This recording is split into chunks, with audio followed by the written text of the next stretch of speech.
Let me just open us up in a word of prayer. As I said, you probably heard in our announcements, we're going to aim to be done by 1. If not even sooner. We want to respect the time and the process. This town hall meeting also is including a recording, so it's an opportunity for people to watch and listen. If they're going to miss this meeting or even the next one, we want to try to make information accessible and then understandable, and to respect your time. If there are still things that kind of remain, we understand that. So again, we're having another town hall meeting, and then people like myself, Don Skelly, who you'll hear from in a moment, of course, Ryan Mick, our moderator, being active in this process. We want to do all that we can to just answer questions for you, help you feel like you have an understanding over it. So let me just lead us in a word of prayer. Okay, join with me. Father in heaven, thank you for just the abundance of your grace as we just consider your word this morning, and as we recognize the condition of our lives, who we are naturally, that you would love us, that you would rescue us in that way, and then lead us into glory. So we thank you for the ongoing work of grace that sustains us and upholds us. Lord, we just pray for your blessing in this meeting and our conversations together as we look to commit this wonderful facility that you have given us, God. We want to use it for your honor and your glory to continue to advance your kingdom work. And we don't want to take that lightly. So we love you, Jesus. It's in your precious name we pray. Amen. So again, thank you for being with us. I'm going to share some slides that we went through at our quarterly business meeting. I want to do this in 2 ways. One, briefly, I want to try to go through them quickly, knowing many of you saw many of these slides previously, but I also want to take into account whether it's somebody watching as a recording or maybe you're here and you weren't a part of our business meeting. I want to just help you feel informed and a bit updated to where we are. How did we get to this point in this process? You'll see a brief history, and just want to quickly stress that where we are today is not rushed, really far from it. We are not racing through anything, although these types of conversations can always feel a bit overwhelming, maybe a bit intimidating, because they're not something we're a part of on an annual basis here. We are not rushing to this place. We have been involved in this conversation since going back to 2019. We playfully consider this kind of our third phase, or take 3 of a conversation that began back in 2019, where we have very intentionally worked through a process of determining what would be good for a facility that we recognize has a continuing list of increasing needs. God has blessed us with a wonderful facility. We have an amazing footprint, an evangelical presence in this community. And whether you live immediately in this area or not, it's just so good for you to hear that Grace Point Church has a long presence here in the community of New Brighton. We are wonderfully located right by 35 and 694. The accessibility to this place is easy. What's also important to understand is that New Brighton as a city itself makes church planting very difficult. That's not a criticism to the city, but it's a reality of how they just allow their spaces to be used. So if a church wants to come and create an evangelical footprint here, it's very difficult because places that are public, like schools and auditoriums, which is common for a church plant to like rent out a gymnasium, an auditorium, is not, they don't assign to those things. So Grace Point is already established in an environment where there's only going to be so many what we might call new churches. And so that also adds to the responsibility of how do we continue to steward this space for a building that is at about an average of 48 years of age right now. And so all of you homeowners can completely understand and appreciate that things ultimately begin to add up. And there has to be a responsibility to apply our resources to take care of this space, but more importantly, so that we can use this space for another 48 years. Amen? And that's certainly what we want to do. So we've been working through this since 2019 very intentionally. And in phase 1, we came so close to celebration. And as you know, 5 years ago to this day, pretty much, most of the world shut down. And we are 2 weeks away from kind of a presentation of offering our first fruits and pledging our commitment to the project. And yet also, I will say by God's grace, we didn't invest significant dollars and we hadn't dug anything in the ground just yet. And so we had to kind of reassess where we were going to be with a project that was fully ready to go. And that shares the spirit of our community. We were already at that place, ready to go. After a couple of years of recognizing our return to good health, our budget was good, our attendance numbers were good. We reconvened our facility plans, and as you can see in 22 and 2023, I just want to use my clicker, that's the only reason why I'm doing this. We resumed the process, but a lot of the world had changed at that point. And economically speaking, a big change had occurred in terms of inflation and price of materials and goods. And so what we unfortunately discovered is that even just one part of what was going to be a 3-part process had ballooned from a total of 6.5 million, when then COVID shut the world down, to just one significant part of those 3 parts was in the vicinity of 10, maybe even more $1 million. And so we understood, we didn't really need to take a church vote to recognize this just isn't the right time.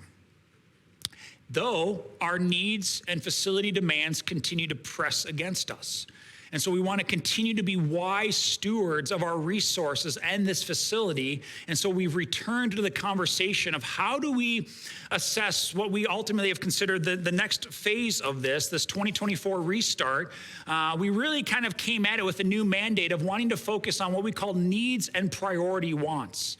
So as we began to realize, even at a council level, we have a lot that has to get done. How do we do it intentionally, thoughtfully, with long-term view in mind?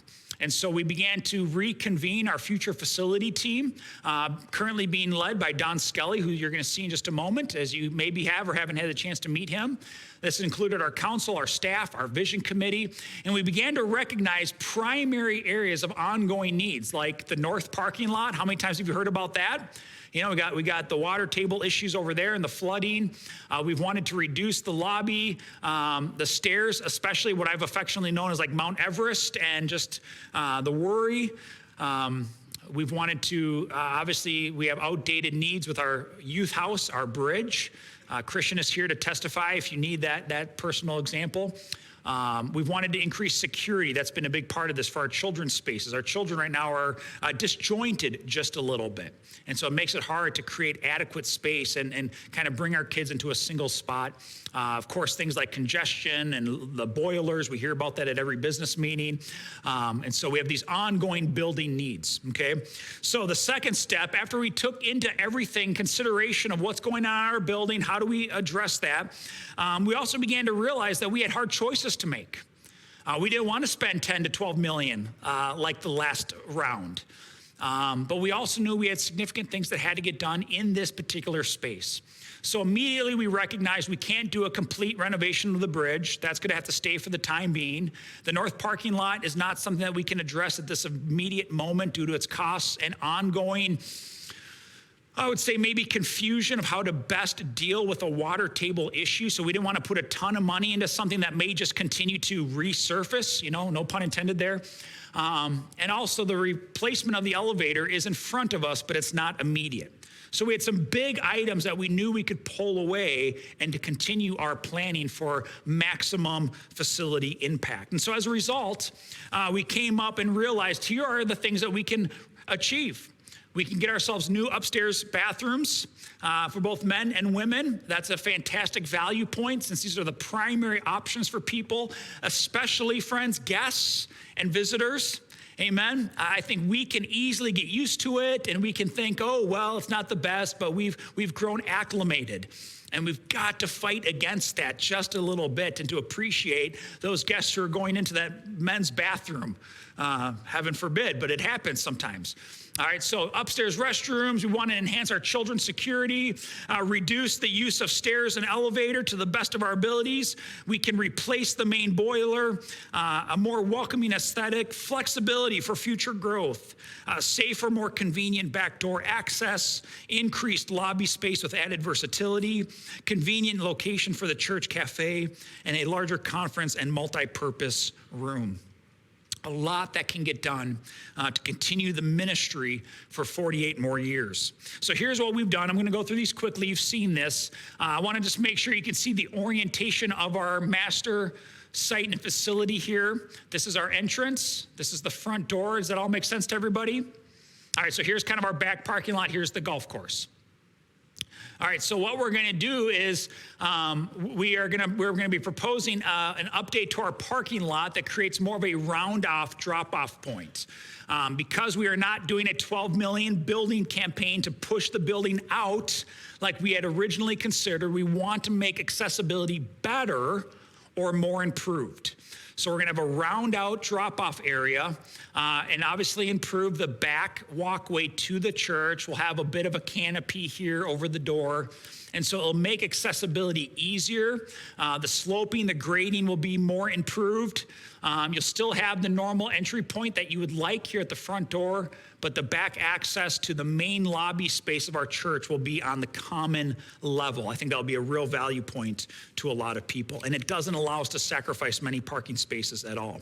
As you make your way into the church, you'll see the upstairs, the same orientation. Here's our sanctuary. Here is our gym. Here's the back door. You walk up these steps right here to this new entry point. And as you make your way to the upper level, you're going to see that all of fellowship life will be existing on the same level of the church. That's going to be a real value point for people in terms of kind of their wayfinding experience. The sanctuary will remain the same, but as you walk yourself into this shared main entrance, we're going to be opening up the walls to have greater light pouring in through these windows by the front door. What you'll see here is an improved lobby space by the removal of our men's and women's bathrooms and some of the current office spaces and library that exist right here. What I want to kind of demonstrate is just to remind you, this red dotted line shows the potential of what we can continue to do in the future if we are led to that place or the demand requires that type of expansion as a church. So none of the work that we're going to do now would be wasted because we can just remove this exterior wall and push us out even further. Because we are removing the bathrooms right here that need to be removed, we are repositioning them over here. We'll have a men's and women's, a family toilet that can be shared for other reasons. And this space will obviously be, if you're curious, out of concern, that's Pastor Jared and Pastor Steve's office right there. All right, so we're going to be removing staff offices to the lower level of the church to make room for these changes. The rest of the current office space will become an increased general meeting room that can be used as a larger conference room, a family room, an area for brides to get ready before a wedding. This is going to have the type of seating space where, as an option for another Sunday school class or small group meeting, you're going to be able to fit somewhere in the vicinity of 50, 60 people, I believe, was the number given. So a pretty large space that will be used for us. The current conference room will become our new cafe. And this is going to be walled off on these three sides. And what you see here on a dotted line is the kind of a cool glass wall that can open and close. So what that's going to allow for is when you're having a variety of events, let's say it's a women's conference in May, and after the sessions are done here, you could have a cafe opened where this wall could be opened up and you have a much larger gathering space, almost like an improved or a different version of a fellowship hall space that doesn't require you to go downstairs. You're going to have increased windows right here that will bring in beautiful daylight from that exposure to the east, or to the west, I should say, or south. Thank you, south. Even what was that, my third out of fourth choices. I was going to get there eventually. So you got more daylight coming in here, all the windows coming in here, beautiful open space for gatherings and outside or events that happen outside of a Sunday morning. This can also be closed to minimize the sound that would take place like on a Sunday morning, and ample spaces for tables and chairs to be arranged to create many places for people to sit and to have fellowship. We can have welcome desks and points of interaction right here for people as they're coming and going from the sanctuary. And so all of this area will be modified and updated, but it won't require significant or massive kind of wall removal. So that will also be part of the thing that aids in the costs for the church. Now, what you're going to see here on this next slide is you're going to see what version of this upper level is remodeled. So this means there are going to be some walls removed, some electrical, some plumbing, some real construction will happen in this space. This lighter color will represent what we call refresh, which is primarily paint and carpet, so that things tie in, so that the whole level has a shared and common look and style, a unified aesthetic. The lower level, I want to show you first the children's wing, just to appreciate this is being taken from what was our second part of this process a couple of years ago. We envisioned a great situation where we can put all of our children in the classrooms below the gymnasium. Okay, so just so you can see, this is basically the gym upstairs. Does that make sense? And so this is those lower class spaces. And what's so great about this is it creates a heightened area of security for our children. These doors, the gymnasium door stairs that go outside, these can be locked, so we don't have to worry about people coming in the back way. We can have a children's desk right here, so check-in and dismissal all come from the same space. So you're gonna have a much more improved area for our children of all ages to gather, and so that'll be safer for them. We'll still have a bit of a common area to the elevator and to, of course, the bathrooms that exist there, but that will improve security. You're all wondering where Pastor Jared goes since his office is turning into a bathroom. If you look at our lower level, this is the new children's space, okay, and that's where the security is improved. And currently what makes up what we call like the lily pad, the turtle room, the frog room, these spaces will become converted into staff office spaces. So you have this big space right here that will be shared with currently what is arranged to be 6 offices. That can be more, that can be less. There's room for adjustments, but this will allow all of our staff to come together. Right now, Christian's upstairs in the alcove by the gym, and Liam and others are separated. This will put all the staff into a common space right here for office, admin, and ministry, work area, worship team, Pastor Steve, Pastor Jared, and all of this will be kind of enclosed in one location. The current cafe will be turned into a kind of another quasi-conference room. We have glass doors here that will open and close to make that an accessible space for other opportunities like small groups or Bible studies, where you can close that off for some privacy. Where we now sit for the cafe will be just a really beautiful kind of lounge seated area for good fellowship, good interaction, take advantage of the beautiful light with the windows. And again, all of this, if you take a look at the next slide, you'll see once again, some spaces will have real construction, walls being removed, plumbing and electrical being changed, ductwork, things like that. The rest of it in the light blue represents just tying together with carpet and color so that everything, again, has a very unified aesthetic look. All right. We're going to get into the estimated costs. Are there any immediate questions about the arrangement or the layout of the facility before we move on to things like costs or even kind of timeline type of stuff? Yeah. Danny, you might run around with the mic for us if you don't mind. What are the plans or locations for adult education? Yep, so currently our space is continuing to be suitable with the arrangement that we have right now. So we still have the gym alcove, which is where Dr. Randy Nelson's class takes place. The classroom that's only being affected right now really is room 132 and 133. And the office space that I'd pointed out, I don't know if you can go back there real quick, the office space upstairs is more than substantial in terms of numbers for the type of class that would be sitting in there. Plus we have the fellowship hall that's currently being used by the class that Ron and Randy help lead. Yep.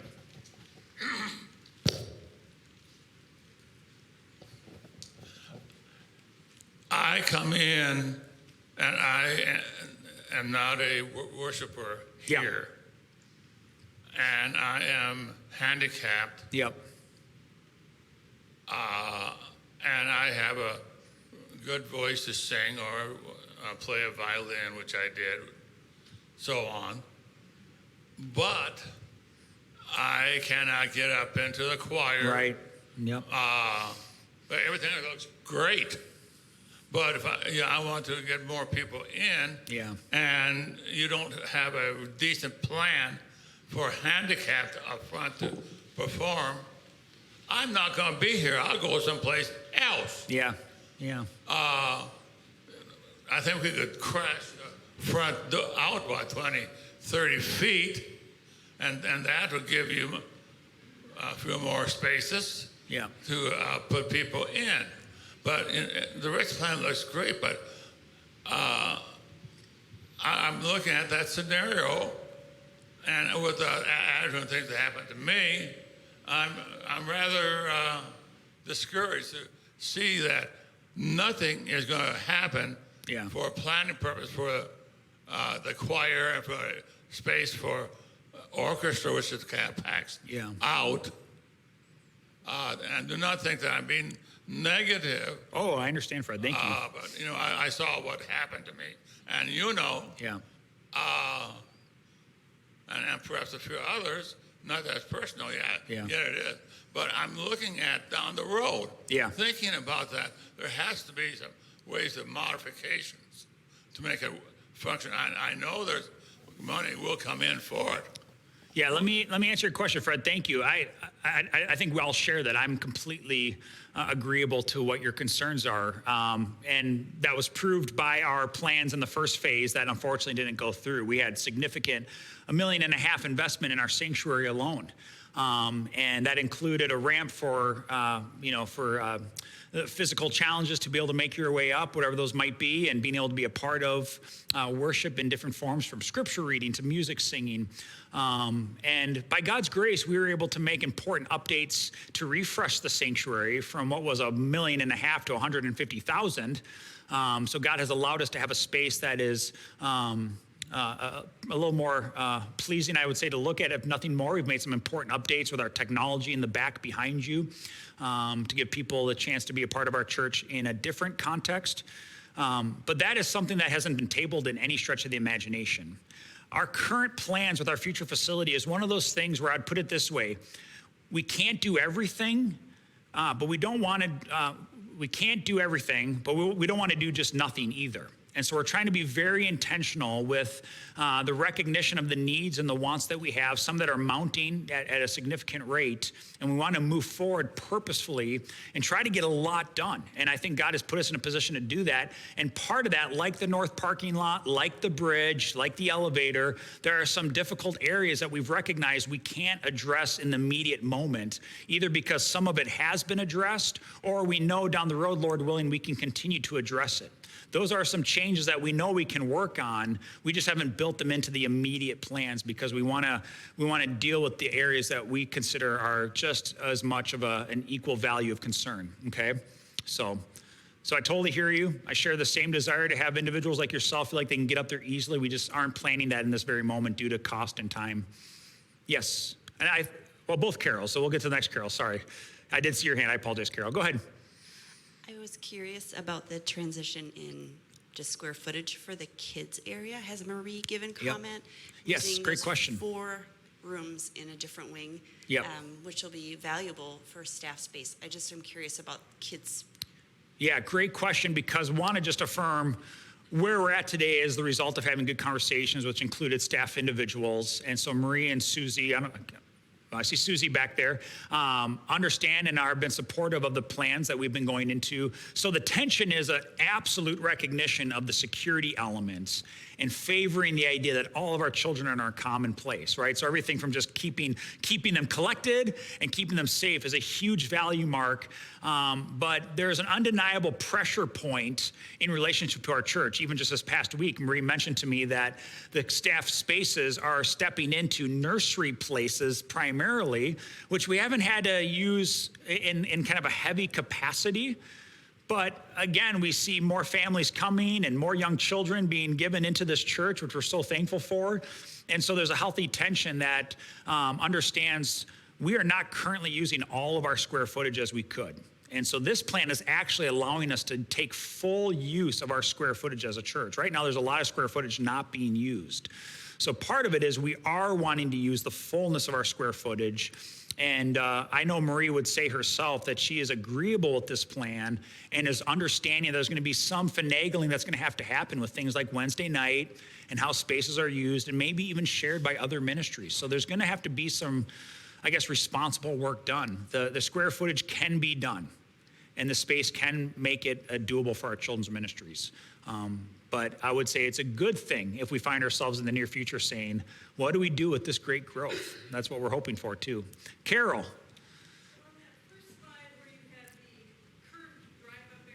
Yes.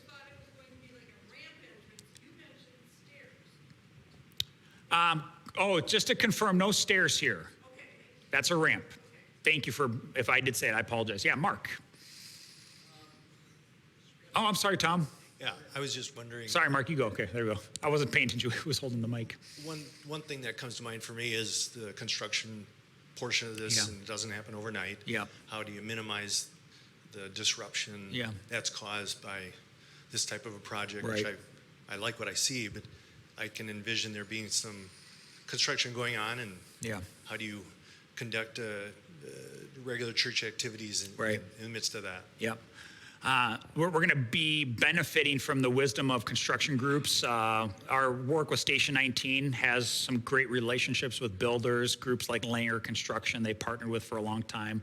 They provide more of the blueprint for the timing of what best allows a group or a church, in our case, to maximize build opportunities while not disrupting the things that happen in the facilities. So good examples would be we'll certainly do our best to accomplish as much as possible in our summer months where demand in the facility is just different. We don't have the same type of weekly demands, Wednesday night ministries. Sundays are a little bit more convenient and scaled back. We don't have all the adult Sunday school classes happening. So over a couple of summers, we'll certainly be maximizing timelines based on what is our rhythms, and therefore allowing us to be set up in such a way that then during the years where there's still going to be some residual, things might be taped off and blocked, kind of like the sanctuary was for a season and we were in the gym. We'll try to make that as clean and easy for wayfinding purposes, but there will be some good intentionality to make sure that things aren't as disrupted as possible so we can get the work done and not upset our rhythms as much as possible. Yeah, Mark. Yeah, so I sense from looking at this main floor level, Yeah. your concept is kind of to try to make that south entrance more of the main entrance. Correct. That's kind of the sense I get. That's right. To minimize the use of that stair. To minimize, was yeah, one to of your minimize goals. this. Yep.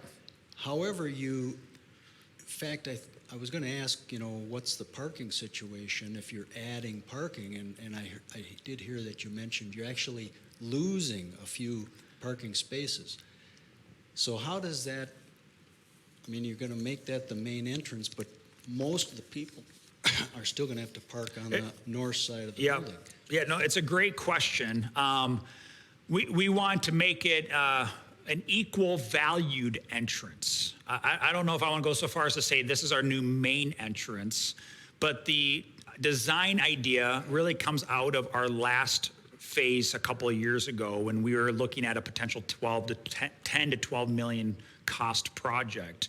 We were doing that. We were taking this red line and building out a major expansion. In fact, it was going to probably go as far as even the gym here maybe, so that the doors to the church were basically right here when you drop off. And that was also going to include using the land that we have that includes the bridge right now and build out more parking that way so that truly this back entrance was going to be a genuine new main entrance. What we're doing now for cost saving measures is trying to approach the spirit of the back being an easier access point that can be an equal valued entrance. But I wouldn't go so far as to say it's the new main entrance, but it's gonna make access for individuals to the common space that we're gonna share so much of, from gym to fellowship, cafe, lobby, sanctuary, especially for individuals from age to physical limitations, whatever it might be, just an easier access point from them. But you're still gonna be able to park in the front, use the main entrance, venture up Mount Everest and all that stuff. We won't take that from you either, bud. Okay. And it does allow, like the red dot, all of that to be factored into the conversation. Also includes the potential for increased parking with we have 2 lots, in case that's new to anybody. We have 2 lots that this church owns. So the ability to build more parking is right there for us to grab onto if we feel like we need to do that at any point in the near future. Okay. Then also I noticed or I didn't notice, I guess, is area for coat hanging. Yep. There's a couple of spots for Yep. coat hanging in the old design, and I didn't really notice anything in Great this new question. design. Yeah, we used to have coat. We have coat kind of hangers and coat closet that was here. This coat closet will be, as of right now in this design, removed to increase some storage opportunity for our church cafe. The simple fix to that is a couple of things. One, many people bring their coats and purses with them anyway when they're coming to sit down in the sanctuary. We don't need coats year round because most people aren't bringing coats for 2 months out of the year or however long summer lasts in Minnesota. But a lot of churches today are using movable coat hangers, so we can bring things in and out when those are needed for Sunday services, funerals, weddings, whatever it might be. So we don't need to necessarily build in an intentional space of square footage for only coats. We don't find that to be a high enough value point. Okay. Yeah. One last question. Okay. Then. No, I'm glad you're asking, On your Mark. lower level children's area. Yep. Redesign there. I noticed that door on the east side, to the right there, that's currently underground, I believe. And This there's a- has stairs that go up, so the door is above ground. Is that what you're? Well, Oh, you mean the current- interior door is underground? The current entrance Yeah. goes up to the gym level, Right. if I'm not mistaken. That's correct. This is so gym that level. door would be underneath that existing stairway. Is that correct?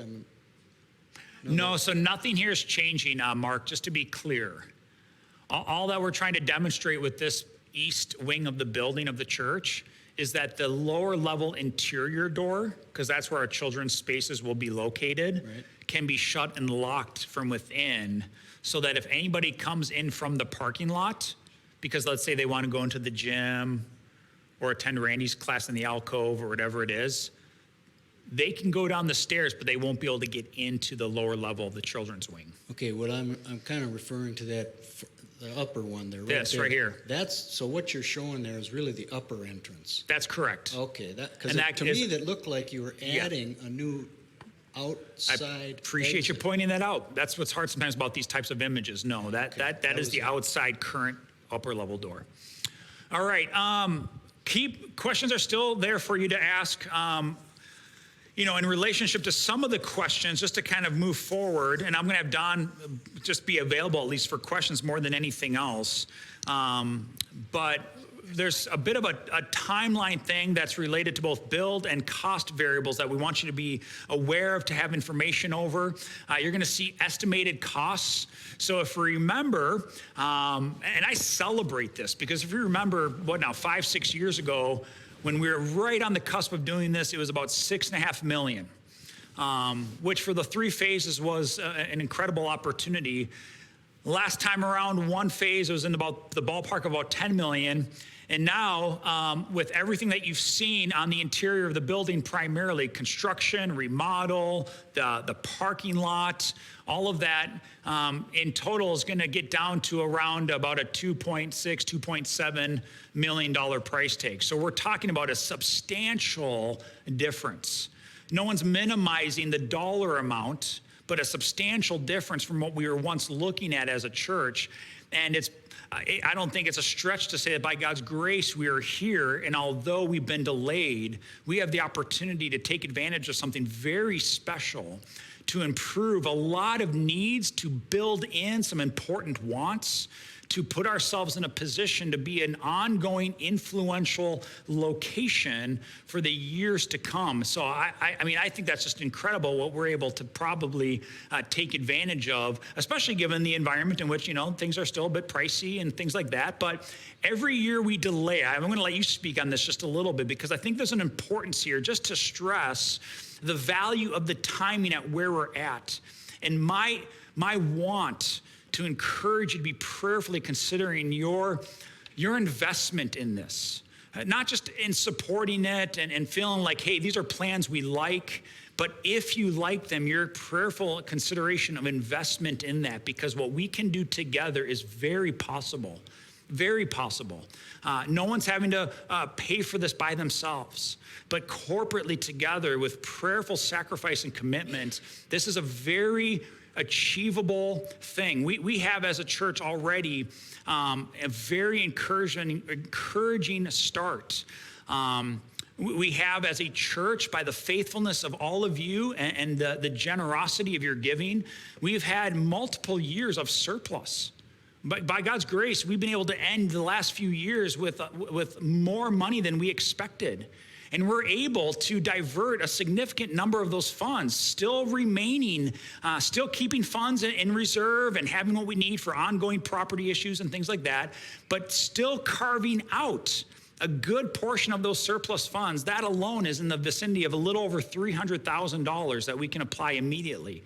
We have leadership in this process that has been invested in conversation and decision-making, future facility team, staff, council, our vision committee members who have already been investing in the commitment of praying over what we would be willing to give and how could we give and help lead the way, in which we sit today already with an accumulation of an excess of over 500,000 ready to go in support and enthusiasm for this. And this is a very small subsection of this church.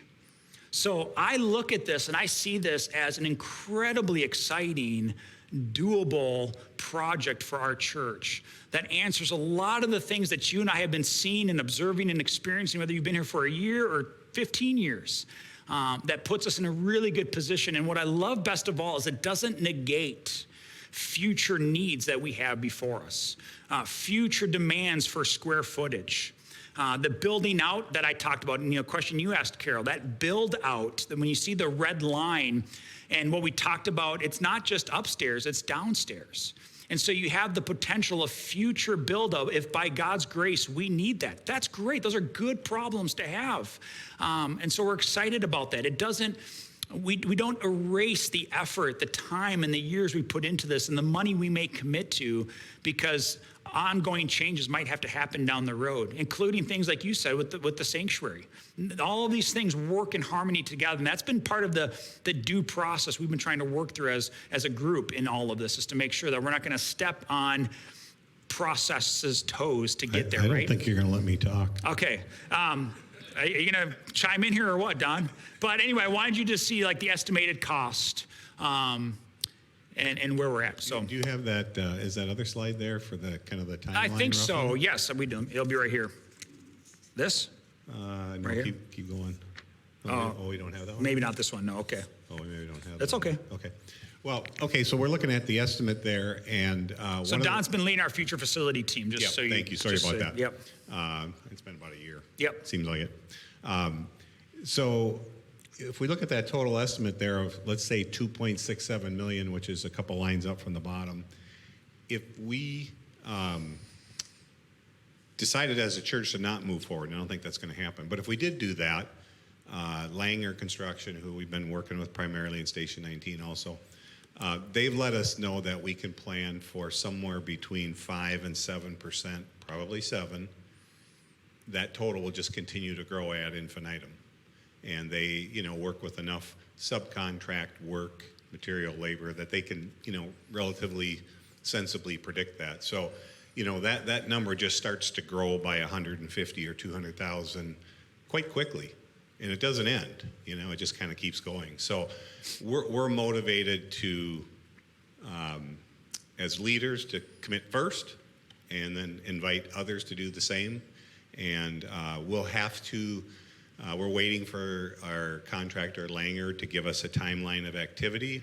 It could, on the optimistic side, we might be able to do some staff movement down to those lower areas as soon as this summer, maybe not. One of the tensions that was brought up is about disruption to church life.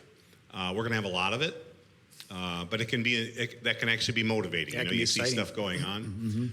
Unfortunately for us, one of the realities is that summer commercial construction is very expensive because all the public schools grab it, price be darned, they don't care. That's when they're going to do it. I don't know that we're in the position to say, well, let's just go out and duke it out for expensive summer material and labor. We're probably more on the side of saying, you know what, let's avoid that where possible and, save 100 or 200 grand on the project. So that's, The reality is there's going to be some disruptions. There'll be some, if you've ever had a remodel where they zipper the plastic sheet and there's dust coming under the bottom, we'll get through it, and it can be team building. Yep. So, I don't know what else we want to say. And so I'd say timing-wise, church, what we have presented, what we want to continue to keep in front of you as you consider the investment and the interest of this project, and you take into consideration, like what Don shared, that there's going to only continue to be an ongoing increase of costs against the ongoing reality that this is our church, this is the gift that God has given to us, and we have the responsibility to steward and to take care of it. We have to give consideration as church members, is the time now? Is this when we want to take advantage of this opportunity? And to do that will be the annual meeting. So that's why we're having today, March 30th, the video from this. It can be shared if people want to have information to this. We want people to feel informed, questions, concerns, curiosities. It's all welcomed. We'd love to be able to just kind of help facilitate an understanding of where we're at in this process and what that looks like for you to feel like you have information that you need to make a decision. And so the kind of the goal, the next step practically will be the annual meeting. That will be the opportunity for the congregation to give the ultimate voice in what we want to do as a church and as a facility moving forward. And that vote of affirmation will also include the activity or in the investment of being able to pledge or want to give, so that as a church, we have an increased understanding of what we can anticipate as funds moving forward over what is traditionally about a 3-year period of time. Now, some of that's going to come in cash form. Some of it's going to come in pledge form by way of commitments that you want to make on a weekly, monthly, or even annual basis. But all of that will be a necessary part of understanding our ability and feasibility to move forward. And one thing that we'll be doing is we will be creating a borrowing facility to fund construction activities, because we don't necessarily know, regardless of pledges, the timing and amounts of money as opposed to the timing and amounts of money needed to do what we're going to do. And so we're already doing a forecast, and it's pretty accurate already, of when money is needed. Of course, we don't know when it's coming because we haven't asked everybody to pledge yet, but we know those won't be in a perfect alignment. Our goal is to do it with no end debt. We have no way of knowing whether that will occur or not, because it's ultimately up to how people give their pledges, whether they pledge them and then give them, or they pledge them and maybe some people can't or don't give them. That happens. So we will be preparing for cash flow needs during the project, and also the ability to convert any unfunded activity in a mortgage. That very well may happen. It's not the goal. Yep. Not the plan, but it could happen. And if we just pick a number out of the sky and say, let's say we had a $500,000 end loan when it was all done. Well, a $500,000 end loan, what is that? Is that at 7%? That's $35,000 in a year of interest. Not fun, but that's a lot better than a $200,000 growth in the project price if we don't get going. And so, again, not the goal. We're asking everybody to give like crazy. The leaders are starting, and hopefully we can do it debt-free. Yeah. Well said. Questions? Yeah, any further questions? It's about 1, so I'm going to honor that. Yeah. And maybe if there are a question or two, we'll have a firm dismissal and an opportunity for more interaction and continuing on. But yeah, Fred. This is a cheap price. I would like the music people be more happy, but I would like to hear those chimes put back in condition so we can hear those chimes play. I'm sorry, I didn't totally understand what was being asked. The chimes that to your right, up there. Oh, yes. Okay, sorry. A pretty cheap deal to get the wiring if they have to do that. You would like to see those improved or updated? Is that what I'm hearing? Well, whatever. Okay. I think that's a pretty good deal. You got a pretty good investment up there now that's not being used. When we had choir director by the name of Anderson, I forget what the other name he went by, Anderson, as I recall, about 3 years ago, played that, and boy, did that Yeah. sound fantastic. Well, I will say if we're at a town hall and we're talking about what more we can add, I would say that's a pretty big success. Amen? Anyone else? Does anybody have a question about the financing or process more oriented? Yeah. Where would you go for the loan is the question. I'd go to this guy. Yeah. Our finance deacon, go ahead. We'll let you know. Yeah. There's several banks that we would look into as well as credit unions. We'll see. We shopped around last time. We had to borrow funds for the church based on the interest rates and things like that. So that's what we'd look at. There's also a couple companies that have been come out to us. I think they're called Christian Investors. Is another company that does funds like that for churches specifically. So we haven't made no decisions yet, but we have a plan of several places we're going to approach and see what gives us the best options. That's right. Correct. Yep. So far we haven't looked into anything simply because we have a list basically. We're going to start hitting these as soon as we know what we actually have to ask for a request. But yes, we're going to be very thorough and make sure we get the best rate possible. And It's best a options. great question, and like that, there are things kind of teed up. And as I've said to others, even just kind of in kind of behind the walls a little bit, it's like we're trying to like not put the cart in front of the horse so far that we're doing it, and yet in the spirit of the church saying, well, church, what do you think? We really are wanting to honor the process of discovery and learning and really wanting to give everybody the full commitment of buy-in because we want this to be your project as much as any of us who are giving leadership to it. So yeah, so that's a great point of where there are things like that that are teed up. And once the go button has been hit, like we'll be ready to do that. Mm-hmm. Okay, hard stop. Thank you all so much for your time, your attention, hanging with us on a Sunday. We'll let you be dismissed. We're happy to stay here a little bit longer if you have questions. But thanks. Have a great afternoon.